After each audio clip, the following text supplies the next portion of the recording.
I'm not a badass, so I gotta admit that. I'm not a badass at all. Fuck, I'm barely a guy. I swear. I'm like a guy for two reasons. I'm kind of big and I love women, and then after that, forget it. I am not capable. I am not thrifty. I can't fix it. I cannot fix it. Oh, Greg will fix it. Nah, the hell he will. He can't. I'm going back to my roots. Another day, another door, another high, another low. Rock bottom, rock bottom, rock bottom. Hey everyone, welcome to the Manthology Show. In today's episode, manly definitions, pocket knives, movie rewind, manly greetings, and barbecue. Josh, Derek, welcome to the show. Hey guys, how are you? Good to be here. Great, wonderful. Okay, so we just started this here podcast, fellas, and maybe kind of wanted to set a baseline, if you will, or define what it is we're trying to target, which we don't really know. So solid start. That's a hell of a mission statement, Blake. Yeah, so we're grasping at a moving target, which of course is manhood. So I think before we move any further, we need to try to define what is a man. Blake, if I knew what that was, I wouldn't be on this damn podcast. I'd be out doing manly things. Yeah, my Friday afternoons would be free. Yeah. Well, okay. The reason I bring this up is my wife and I were having a talk this week about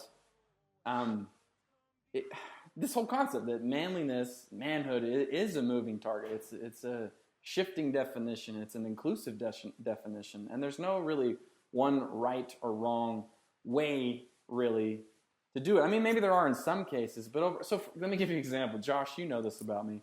I'm probably one of the most effeminate heterosexuals you ever will meet. I like chick flicks. I like Jane Austen. But I also can connect on my more macho side. So that's what I'm trying to get at. Like this whole concept of being effeminate versus macho. Yeah. Yeah, there's a sliding scale for everyone. It's a, like you said, a moving target, and definitely a changing definition from what it was of previous generations. So, I think that's what fascinates me about the whole thing is like I just look at what men are now, and it's just not what they were. It's just changed so much, and it's weird too how like I don't know. Sometimes I think manliness and being a man almost has like a negative connotation sometimes nowadays. It's taboo, but it shouldn't be. Like you should be proud, and we should be Arnold Schwarzenegger and Sylvester Stallone. We should be proud of that. Do you think Stallone's sitting around regretting the fact that he's chiseled like a rock? I don't think so. Like he's happy of who he is, and I think we should all be, but I don't know how to be. Well, that's why I think as a society we've overcorrected. Yeah. And that's how we've lost some of the traditional manlyhood or manly characteristics. You know, we overcorrected a few years ago. Okay, well, I was trying to describe the show's concept to a friend because, like you guys said, it's a bit amorphous, it's a bit vague. And basically what I said was, how did we go from a society that goes to see Stallone and Carl Weathers and Dolph Lundgren movies to now we watch like Paul Rudd movies? Yeah. Like what happened? Like at what point did men go from, they wear bandanas to now we wear scarves? Like what happened? I don't know. I think that's why I'm here. Well, I think so for me, like for the listeners out there, as we were developing the show, we might as well just have this discussion now. Josh and Derek and I were talking about this whole concept that yes, there is this kind of perceived manliness that may have been lost, as Derek rightfully said, but also I think there's pros and cons to the changing definition of manliness.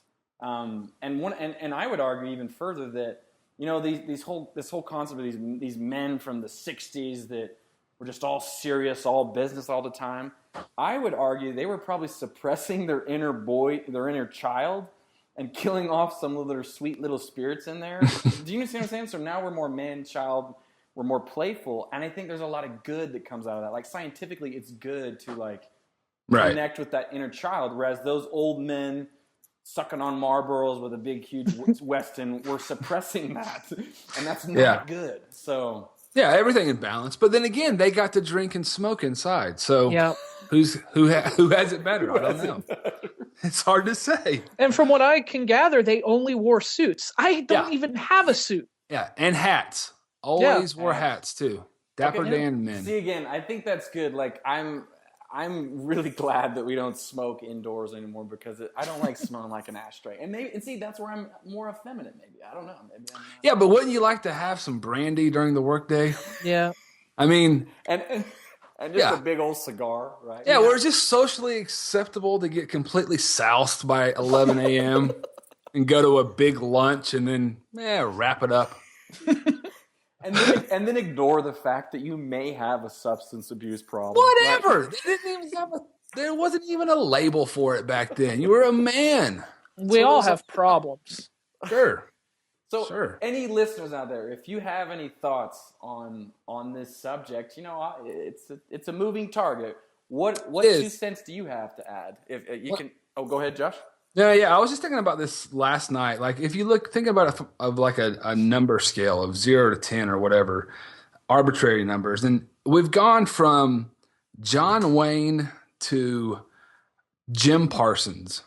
And that's what I mean when I say we've completely overcorrected as a society. And I think for most of us, given the topic or given the activity, we fall somewhere on that number line of from John Wayne to Jim Parsons. Okay, but obviously, Josh, I mean, inadequacy is an emotion that both sexes experience.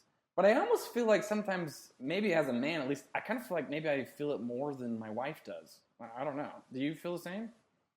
Like, I'm supposed to know how to fix the car. Yeah. Well, yeah, that's what I'm saying. So with that topic, maybe someone's more of a man than I am, like with tools and fixing it or something, But with other stuff, maybe I'm more John Wayne than they are. You know what I mean? So it's just given the topic or the activity, we're somewhere on that line.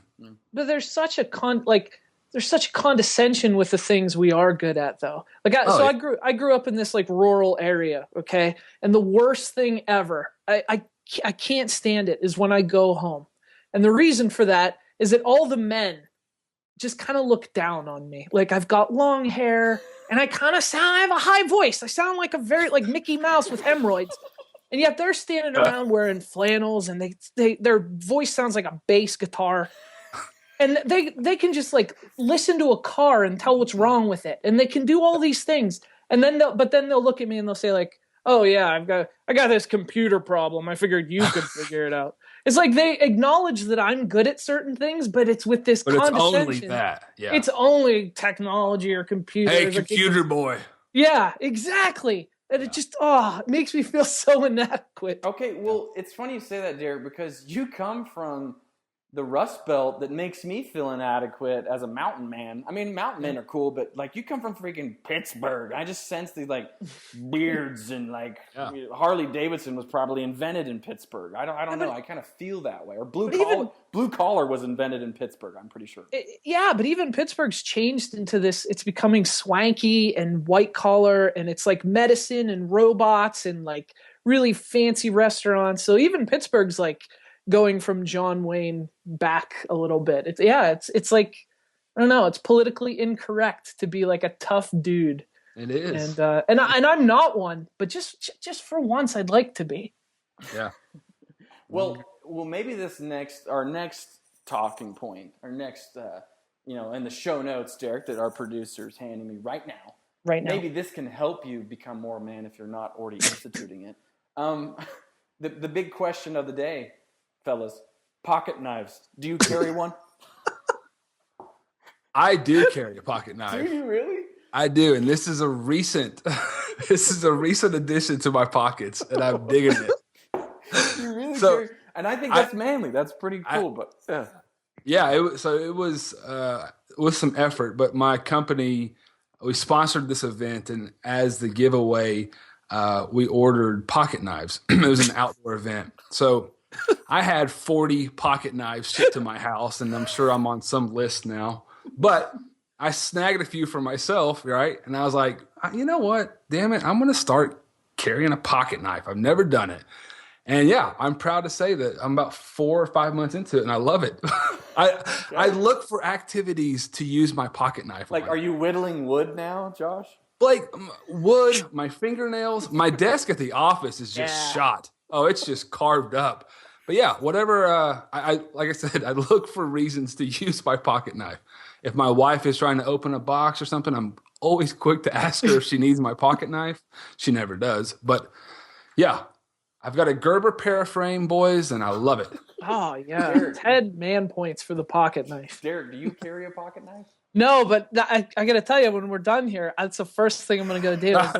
But instead of going to a man store, you're just going to Google it, right? Amazon. Yeah, you don't need to leave the house for it. Obviously, the first thing I have to do is Google, where do I buy a pocket knife? Well, to keeping with the theme of I'm probably one of the most effeminate heterosexuals you meet. When I was I don't carry a pocket knife. When I was a kid, I liked the little cute pocket knives, the little tiny baby ones, because I thought they were fun and cute. So that's a pocket knife should not be fun and cute. I know but that's who I am. That's the man that I am. That is the man that you were recording this podcast with, and I'm unapologetic about it. So there. Well, speaking of the rural area I grew up, when I was in high school, the big thing was you'd go to the county fair. I don't know if you guys have ever been to a county fair. Yeah, come on. You're right. So we would go to the county fair, and as young teenage boys, there were really two things that we went to do, and one was try to pick up girls, and the second thing was try to win pocket knives at the county fair. And everyone would gather around. You would throw these little rings onto the pocket knife thing that was spinning. And if it landed on the pocket knife, you got that pocket knife. So theoretically, you could walk out of the fair with 18 pocket knives. Nice. And you would leave with several. But then you'd get in the car and you'd be like, why did I need more than one? But it's this thing, you were driven to get as many as you could. And there was something man pride in that. I got 10 pocket knives today. What percentage of American men do you feel carry a pocket knife? Let's just throw an estimate out there. I don't know. I'm going to go with 38. Well, are you serious? That high? Yeah. There's no way. I think it's pretty. Yeah. Yep. I think it's pretty common. Really? I just casually looked around and all of my coworkers carry pocket knives because I was I was new to the tribe, right? So I was like, "Hey, you guys carrying pocket knives?" And they're like, "Yeah, of course. What do you? You don't have one?" That seems way. I was gonna say 5 to 10% of Americans. No way. No way. Okay. Blake, as you well know, I think there's 5 to 10% of women carry pocket knives. Okay, I had no idea. This is if we got if Stat Boy can check this on us, we need to get the official. We'll have him tweet out the info later. Okay. Well, yeah, pocket knives. Not even something I could center, but maybe Josh, send me one of those. You got 40 of them. You send me one, and I'll try. I'll see if I got some more. Yeah, I will. I'll send you one. Okay, so now moving to a more serious note in today's episode, my wife and I we needed to decide on a movie earlier this week. We were going to get the kids down to bed early. We had dinner early. We were all really excited, and I somehow managed to talk her into watching The Predator. Classic. And I watching this movie.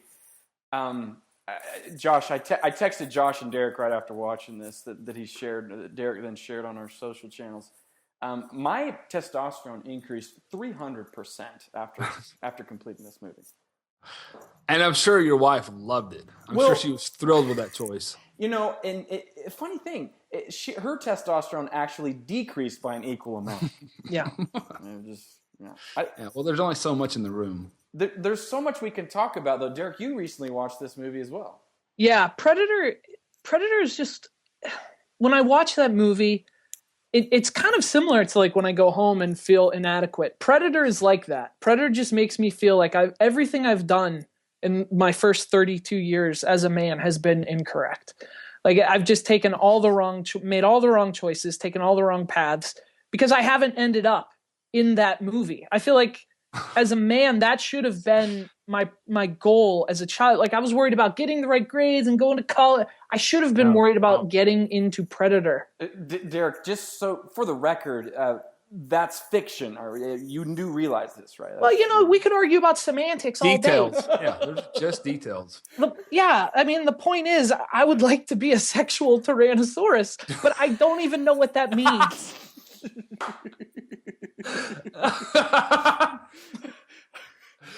Oh, that is the phrase of the week right there. I love that.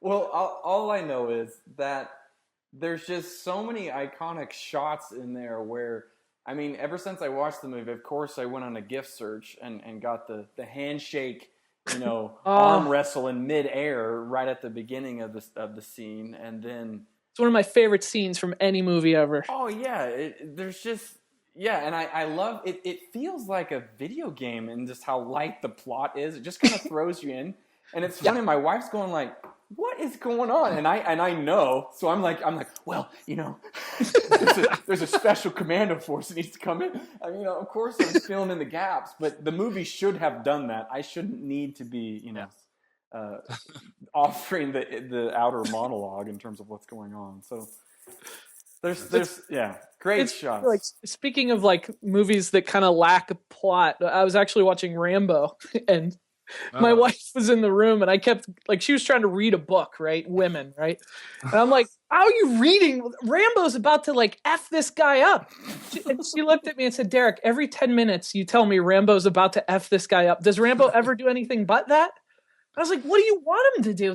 It's what Rambo is. It's what he does. Like, I couldn't believe that she wasn't as impressed by that as me, but she wanted Rambo's motivations and his inner dialogue as he's effing people up. And I can't relate to that, but I can relate to Predator. Okay, why? But that leads into another discussion. Why does that appeal to a large majority of us? Why do glistening muscles and M16 machine guns and black helicopters and jungles appeal to us? Why?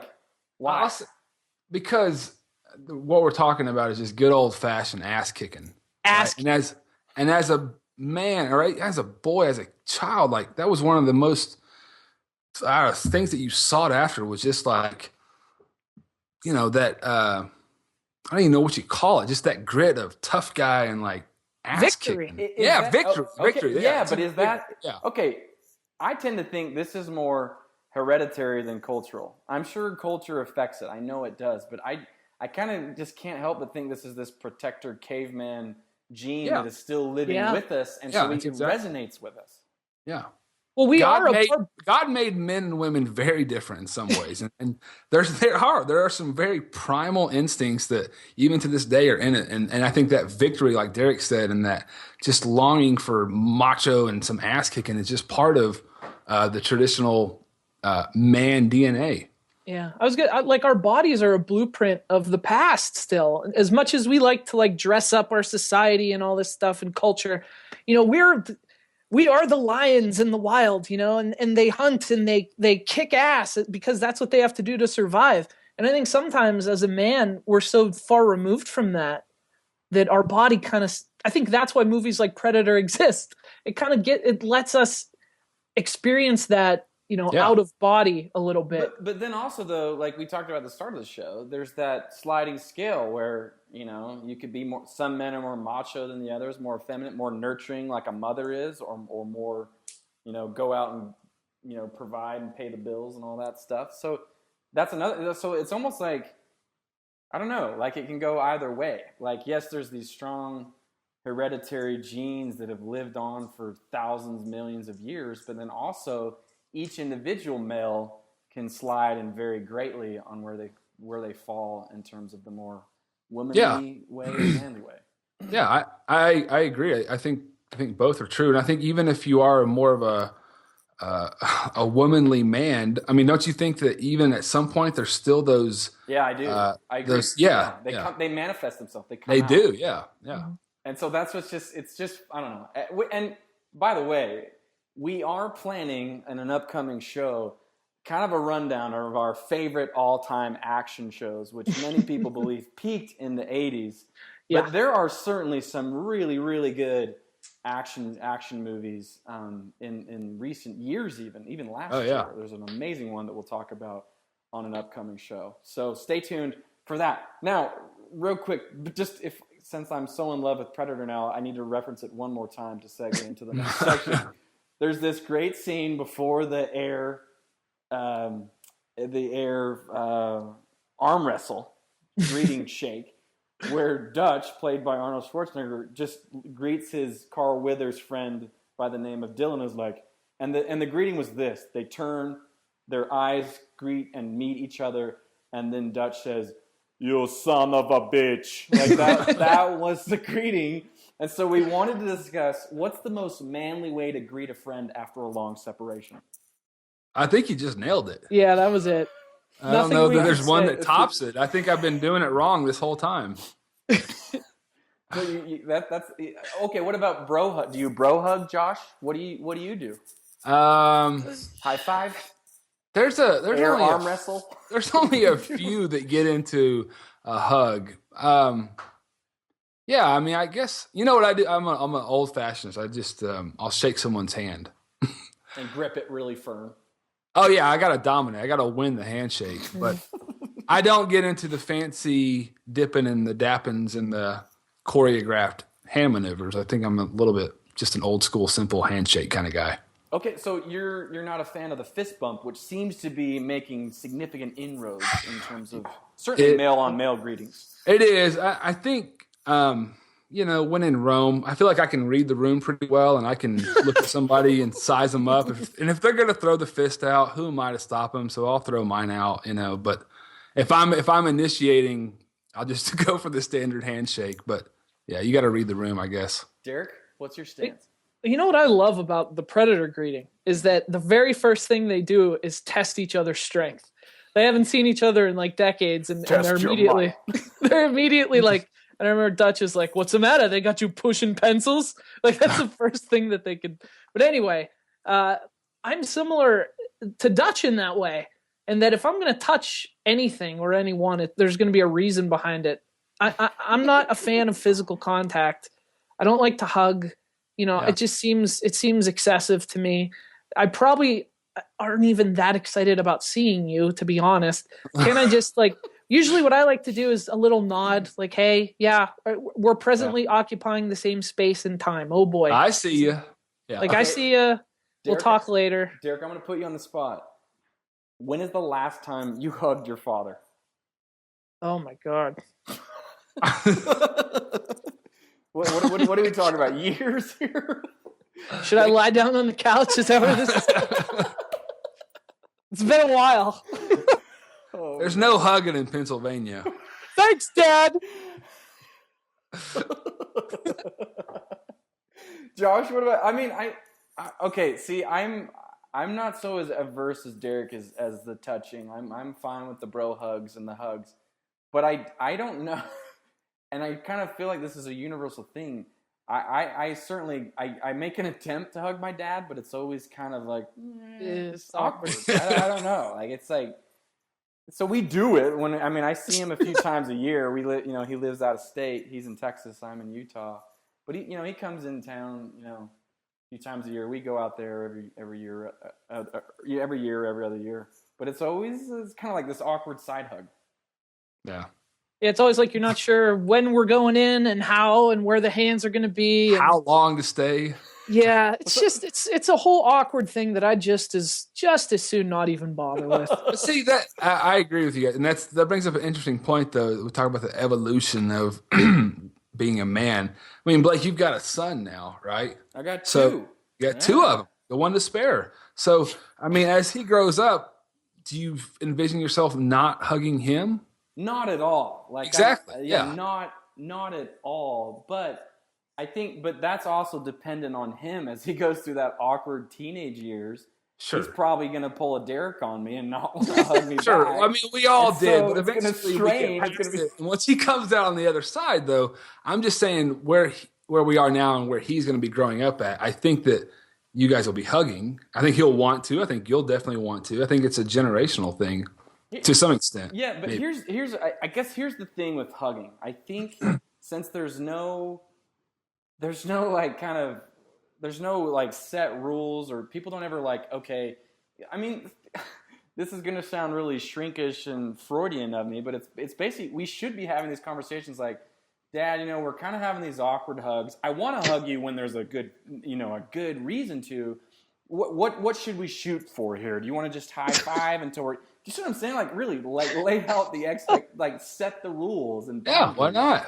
Why not? So I think that's what I'd probably do with my son, and what I wish I could probably do with my dad, because I feel like maybe you feel like, hey, we haven't seen each other in a while. You're culturally in America, maybe you're supposed to hug, but I don't really want to, or I'm not sure. This isn't how I want to manifest my love to my father. I don't know. It's heavy stuff, gentlemen.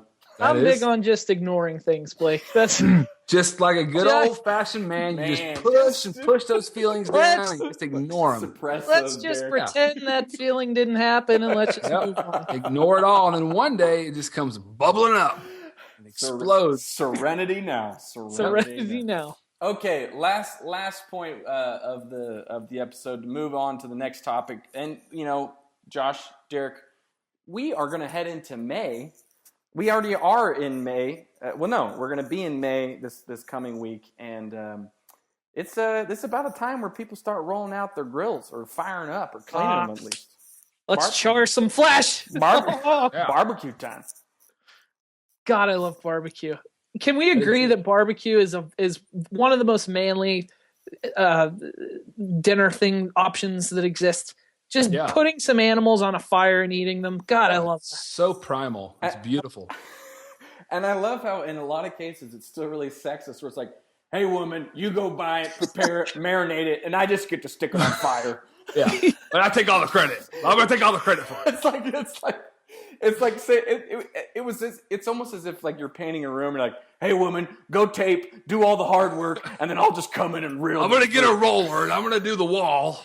Well, you know what I've noticed is like when like me and my friends have barbecues, we settle into those roles like without even knowing it. Like the men all just centrally locate around the fire and just like to watch it and poke it, because I have this theory. It's like Jerry Seinfeld said that men just like to be where the work is being done.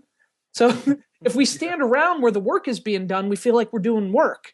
So we all the men gather where the meat is charring, and the women just immediately go into the kitchen and open a wine bottle and get out the pasta salad that they made. It's so bizarre. And it's not like we're reverting to gender roles from the 50s. It just happens. It's really strange. I mean, that goes back to the primal instincts that we were talking about earlier. I think that goes all the way back, way before the 50s too. So yeah, it's interesting how we do that. I'll say, not to interrupt, I am looking forward to, gentlemen, my birthday is in a couple of weeks, and I'm getting my first grill ever. Ooh. And I am looking forward to it. Yeah. So what kind of grill? Yeah, let's hear about this. I don't know if you got any suggestions. If not, I'm just going to pull down the old Amazon reviews and shop to my budget. So basically, like a man. Unmanly thing to do. I think the two Stick big within questions. my budget online. I think the two big questions you got to wrestle with are: do you want to do charcoal or do you want to do propane? Yeah, I think for cleanliness' sake, I'm going to start off with gas. Okay. Yeah. Well, I got to tell you, I got to be honest with you. You're already losing man points. I know. But you're saving a ton of time, Josh. You're saving a ton of those freaking. I know, but the few man points that I do walk away with, they'll be very efficient points. Yeah, that's fair. That's fair. Yeah, the charcoal thing, man, that takes like a freaking 45 minutes. You got to wait till they're gray. Yeah. Lighting those things makes me feel like I'm not a man because I can never light them, and I'm using way too much lighter fluid than I should be. See, I don't need that makes me, I know you don't need that inadequate feeling. My coal judging me every time I go to. That's what it does. Oh gosh, drives me crazy. Yeah, Derek, are you a coal man, Derek? Yeah, I like the charcoal, but I should also point out that I don't actually do the barbecue. I just go to it. So I like to dictate what barbecue my friends have. I see. Yeah. Well, see, I've got a little bit of a confession.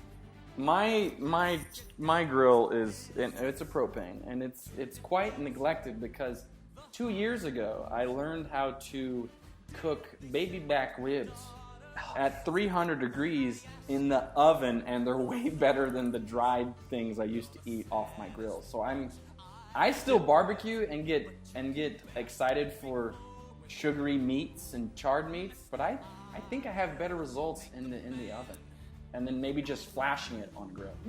Yeah. That's interesting. To me, it's kind of like the pocket knives. Like, I feel like this is something I need. Yeah. I'm going after it. It's time to have a grill. It is. It's time. Well, I'm excited for summer. I don't know about you guys, and I'm excited to eat some delicious meats. Oh, yeah.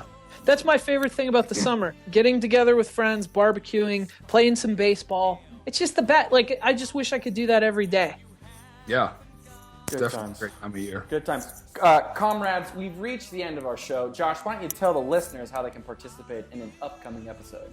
Of course, if you like what we're doing here, visit manthology.show.com to become a patron. Follow us on Twitter at Manthology Show, or you can email us at men@manthology.show.com. For Josh and Derek, I'm Blake, wishing you an awesome, epic week. We'll catch you right here next time on the Manthology Show. You must be swift